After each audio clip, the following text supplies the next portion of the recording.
Здравейте, приятели, аз съм Любомир Велев и днес ще правя клип на моите две лего човечета.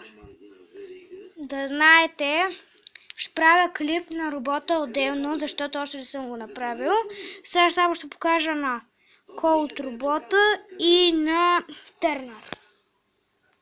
Ето, първо ще ви покажа картата от Търнър. Тя е на един ръкондрай.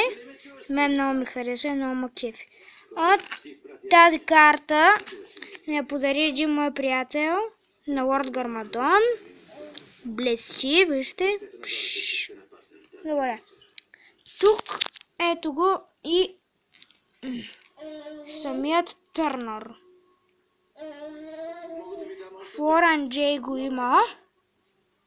И аз го намерих в Банско. И това също от Банско. Понеже сега съм на почивка в Банско. С едни наши приятели. Ето го. Отзаде. С коса. Ето му е и кутията. От 4,20. Цялото име е Грифин Търнър. Странно име. Ето ги останалите. Тази картина на мен много ми харесва. Защото е така от играта Shadow of Rune.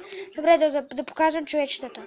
Кай Джангъл, Айзо, Кай Турнамент, Карлов, Скайлър, Зейн Титаниевата нинджа, един от армията на Чен и самия Търнър.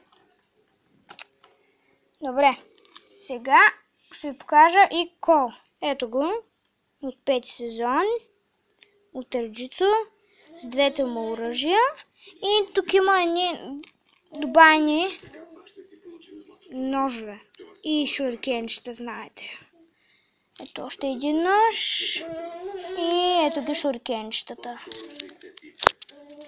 И това камъче, което си намерих. Заоблено и е много хубаво. Ето и кутията на робота на Кол. Ето, много е яка. Ето самия Кол и робота е много яка. Ето сега ще покажа останалите.